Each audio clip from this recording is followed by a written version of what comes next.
Professor, you're in the United States. Tell us about what it feels there with the US and its allies, given the tensions between China and the Philippines. The most pressing one is what's happening in the Middle East.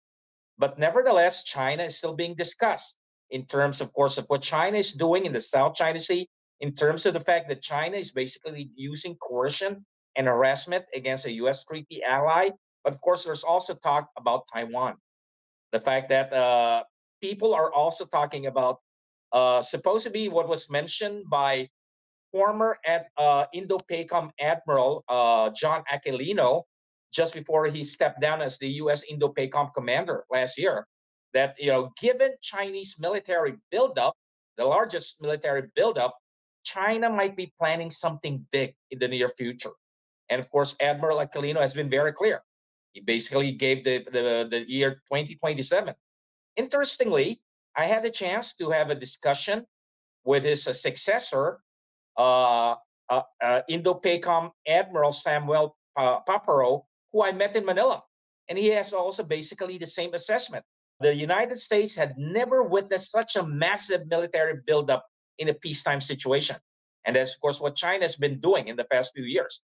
Massive buildup in terms of increase in defense budget, buildup, of course, of the People's Liberation Army's Navy as the largest Navy in the world, also buildup of the Chinese Coast Guard, and of course, what we're witnessing right now is Chinese coercive and aggressive action against both the Philippines and Taiwan.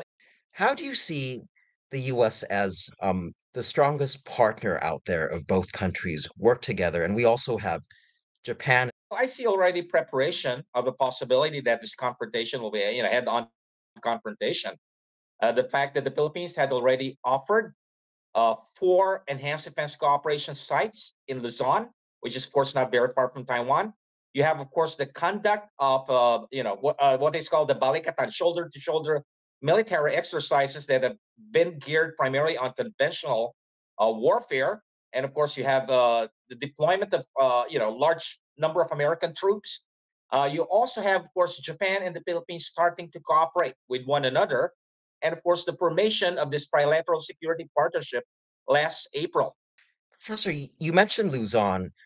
It's become a big buzzword now with the defense missile system. Has this changed the dynamic in terms of security and deterring China? Yes, it's significant because this is the first time that the U.S. Army has developed and, of course, deployed its first intermediate range ballistic missile. The U.S. Army has deployed that missile system in Luzon. That missile system, of course, is mobile. It's very difficult to destroy it. It could fire two types of, trajectories: cruise missile and another long range missile. Just in case you have a hypothetical invasion of Taiwan, it could basically attack Chinese warships, and it could also target Chinese cities and port areas where you have, of course, Chinese forces might be mobilized before, of course, they start the invasion of Taiwan. So the Chinese are not very happy. So, in your assessment and your conversations, Professor, you feel that this system will remain in the Philippines. It will remain in the Philippines, and the decision whether that missile system will be withdrawn will be based on the decision of the United States and the Philippines. The Philippines would not be pushed or pressured by China in withdrawing that weapon system. When Wang Yi raised this issue to our foreign secretary, Secretary Enrique Manalo, Secretary Enrique Manalo basically said those missiles would be used for defensive purposes. Then, of course, recently the spokesperson of the Armed Forces of the Philippines said, no, those missiles would stay here. And more significantly, our national security advisor, Secretary Anyo, said and told the Chinese, no country will tell us what to do. I was in a press conference when the Armed Forces of the Philippines Chief of Staff, Chairman of the Joint Chief of Staff, General Romeo Browner, said the missiles will be there because the Armed Forces of the Philippines are training on how to use this missile system. The Philippines is interested in acquiring that missile system. I just talked with the Philippine ambassador here in the United States,